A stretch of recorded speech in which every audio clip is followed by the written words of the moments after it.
everyone, and welcome to this edition of Oak Talks, our very own opportunity to create a platform for Oakland's small business community to talk about their hopes, their dreams, their challenges, and aspirations for running businesses here in the city of Oakland. I'm your host today. I'm Christy Johnston-Limon. I'm the Deputy Director of Economic and Workforce Development here, and welcome to Cape Top Studios. So today we're going to be hearing from 3 locally owned independent businesses in Oakland. Why does that matter? Well, because businesses are the heart and soul of our city. Here in Oakland, we are a small business town in the town. Almost 100%, I would say about 93% of businesses here in Oakland are run by families, by independent business owners, and so they are a core part of why we call Oakland, Oakland. And so I'm glad you're here with us today. I also want to thank our partners, the Oakland Fund for Public Innovation. What they've done is they have embedded what we're calling cultural strategists into city government. And so today's Oak Talks series was brought to you by our cultural strategist, who is the owner of the Bay Area Organization of Black-Owned Businesses, Baobab. And with that, I want to welcome Yvette Holtz over here to give you a little bit more information about our cultural strategist and what you're going to hear today. Please welcome Yvette Holtz. Thank you, Christy. It is amazing to see all these beautiful faces in the audience today. I'm so happy y'all are here. And I also just really honor the opportunity to work with EWD and your team, Christy. It's been amazing. And if it hadn't been, we wouldn't be able to have birthed this amazing program. Oak Talks is really the response to the question, how do we get qualitative information about the life and experience of small businesses in Oakland? And in my opinion, the best way to do that was to ask them directly and to give them the opportunity to really speak and be heard, and not just listened to, but heard. And that's what Oak Talks is. I want to introduce and give you a little background on Sarita Young, our next speaker this morning. Sarita is a filmmaker who has a small business here in Oakland that is doing production work for small films, small budgeted films, events, photography, and of that nature. Sarita has put in great amounts of time to develop her craft and to creating a synergy here in Oakland. I want to let her give you more background on exactly what her point is this morning, but rest assured it has to do with the film industry. So with that, I want to give her a round of applause and welcome her to the stage.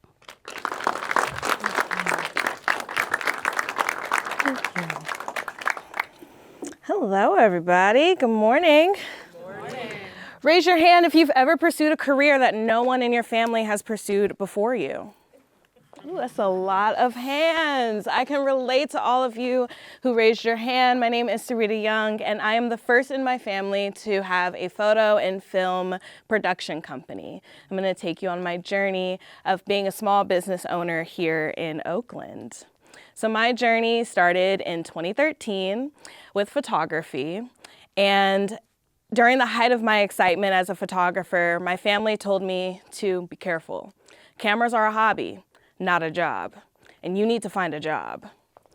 So I found myself asking, how do I make working behind the camera my full-time job?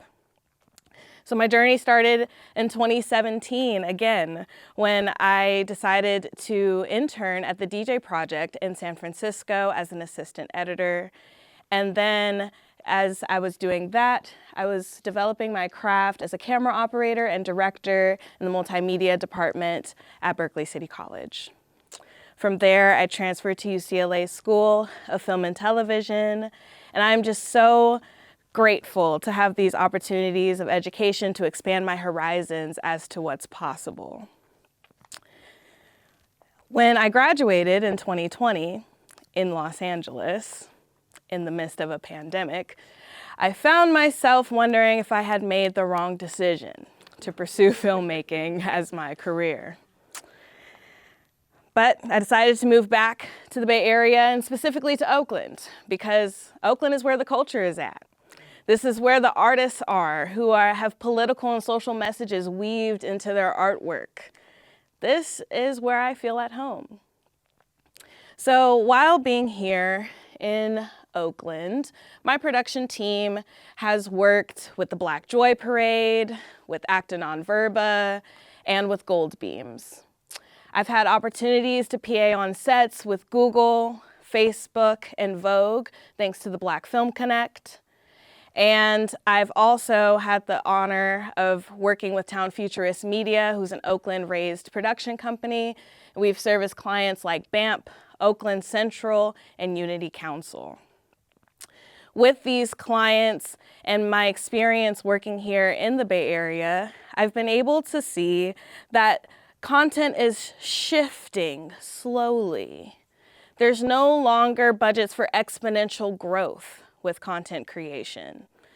The projects are very short form. We need a lot of protection of our equipment. That requires more funding as well, so that when we're out shooting, we get to keep our equipment and take it home at the end of the day.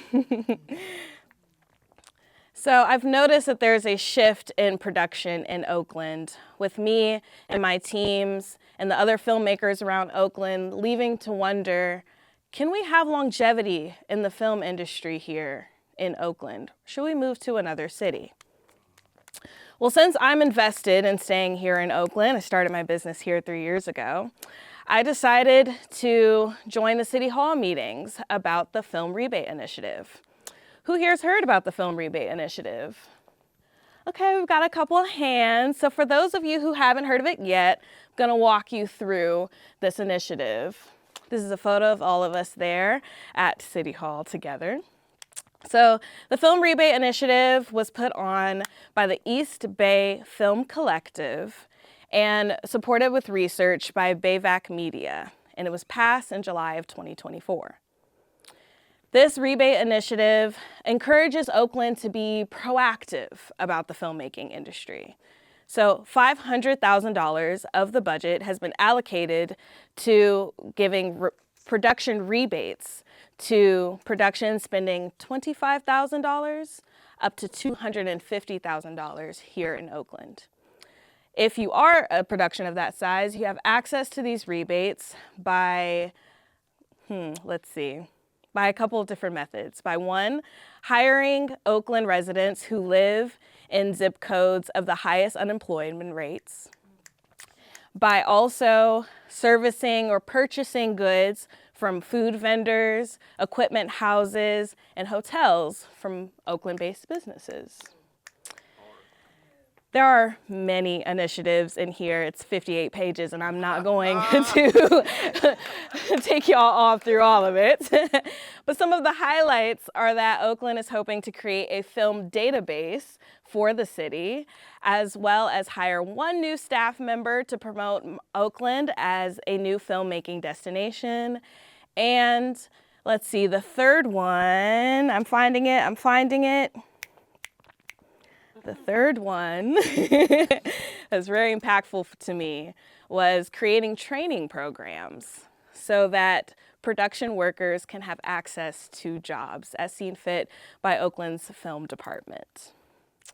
So we have the Film Rebate Initiative, and it's very encouraging. It was wonderful to see so many film business owners, independent filmmakers, union workers come together and support the passing of this initiative, which, like I said, did pass successfully this July. There is a whole world of filmmaking, though, outside of one initiative. And I found myself wondering, how can we make sure that our film industry here in Oakland is actually sustained for longevity beyond just this film initiative? So my thoughts on that subject is we do need to do a lot of work outside of it in order to make sure that we have a strong foundation and that Oakland can be competitive in the national market when it comes to filmmaking, so that me and my filmmaking companions can stay here.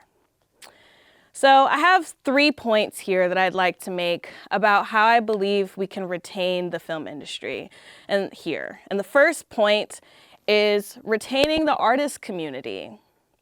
Our artists here are really wanting to work as artists, as creatives, as filmmakers, as producers, full time. But we're getting priced out of Oakland, as we all know. There are going to be less and less full-time artists here. So even if you do have this rebate that has an influx of funds for artists, what do you do if the artists don't live here anymore? So we need to retain our artist community. 2, I like to see that database be created in a comprehensive and ethical way. Meaning, even if you're shy and you don't really have a network and you're not in the society of film where you know what you know and you are who you know, you get to still be in this database. You get to submit your resume via email in a way so that even if you do not know the person specifically making this database, you can still get on it. Meaning there are no monopolies on who is on this database, so that when productions do come in to hire Oakland residents, more Oakland artists get a chance to be hired to be on set. 3rd, I would like to see us support productions with budgets with $5,000 or less. I work with a lot of artistpreneurs, a lot of businesses, and a lot of nonprofits who really don't want to spend more than $5,000. And so we would like to see some support with that. Now, I'm typically helping my clients either discount equipment or find discounted locations. I'm curious with the city's plan to build infrastructure, sound stages, and things like that. How can we find ways to supplement clients' needs that aren't coming from small businesses? I'm also, when it comes to supporting small productions, I'm also curious if we can add marketing to the city so that we can market the free showcases that we're doing. We can market the events. Can we have a community calendar, perhaps? So many of our events are overlapping on the same day. Can we maybe not have that? With this marketing, we can create more impressions on the city's websites and just in filmmaking culture in general so that even small productions can be represented because we make up the culture too. So these are my 3 aspects to what I believe will help Oakland have a foundation in filmmaking beyond just the film initiative. And I'm really looking forward to continuing this conversation with you all and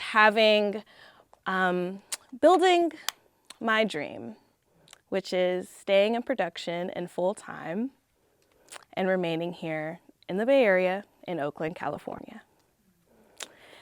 Thank you.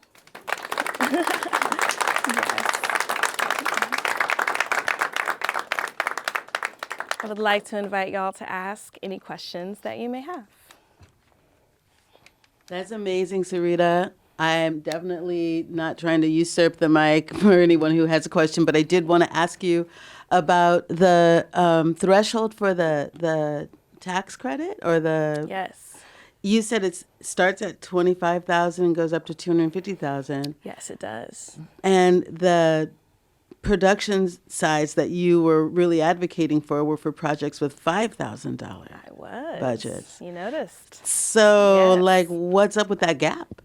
With the film rebates that are available in California all around, it's typically $1 million budget or more, right? And so Oakland's doing something really powerful with this initiative by having the range be $25,000 to $250,000.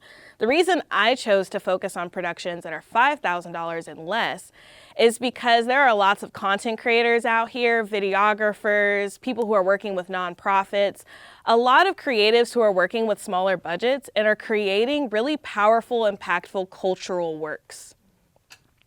And those cultural works can become dissipated the more money it gets involved. You have $1 million production, now we're talking Marvel. And does Marvel have cultural relevance to Oakland? Not unless you're Ryan Coogler.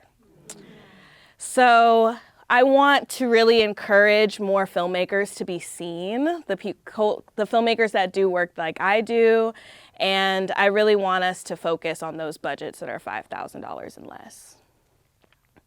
Yes. Do I have any other questions?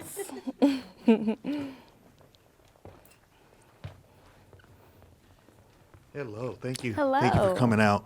What are some takeaways for the city, right, to make sure that we continue this conversation? Yes. And that it doesn't end here, because obviously that's why we're all here.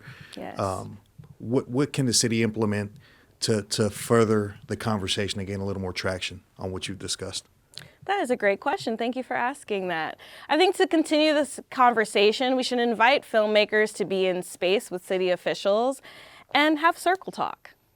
I could talk for hours and hours and hours about all of the issues that we have as filmmakers, and I got 12 minutes. So if you want to talk to me or other filmmakers, it'd be best to have lunch with us, sit down, and actually continue this conversation, because I have spoken to so many people who have very specific ideas, including myself, on how we can move forward.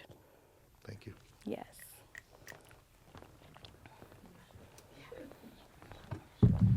Hello, my name is Suretsi. I'm a co-founder of Black Film Connect, which she mentioned in her speech. Thank you for mentioning that. That being said, my question is, so as you've kind of said, the culture has kind of, become rooted here in the East Bay, despite the challenges of living here and, making art or making film content here. So I wanted to ask you to speak to that point of when you see, productions at different scales, including the 5,000 range, including the larger range, and you see who runs these productions, and you see, particularly how the industry is kind of shifting at this very moment. Do you see Oakland, proactively positioning itself, knowing that a lot of the, education systems for film are outside of Oakland, and a lot of the, future generation of filmmakers who might end up moving here but are often not trained here, or they are from here but they have to go somewhere else to get that training? Do you feel like the city could be more proactive in implementing new generation filmmaking techniques, for example, XR, LED walls, building those, for example, AI filmmaking, which is becoming a big thing in this industry and will be in many other industries? Do you feel like the city could be more proactive in how it, brings the city and the youth into the future of film? That is a very great question. Thank you, Suretsi, for coming and for asking that question. I do believe that Oakland as a city can be more proactive to involve the youth. I'm also an educator. I teach film at Berkeley City College. And so what I see is that we definitely need film programs in Oakland. I am exactly what he's talking about. I got all of my film education from different parts of California, and then I came back to Oakland. We need training programs here. We need training programs that are led by relatable faces so that the new incoming generations can feel excited about this. When I'm on these sets that are from $5,000 all the way to $3 million budgets, I'm typically, one, the only woman there, and two, surrounded by faces that do not look like me. So if you're trying to get into this industry, it may be very difficult to see, do I even fit in here? And then with the economy and all of that, you may not even pursue filmmaking at all as a career. But there are opportunities for that, and I do believe that the city should be including the youth in its build out. How can we train the youth? How do we make the youth excited for production? The youth on TikTok, they're making content, okay? How can we get them making content about Oakland, about our city, in a way that's beautiful and exciting? So yes, thank you for that question. All right. Well, thank you again, Sarita, for putting all that together so that we could really understand better where you're coming from. And it is super important, I think, that engaging with the youth and creating some pathways, avenues for folks to get involved is critical. Thank you for raising that light. And let's give her another round of applause.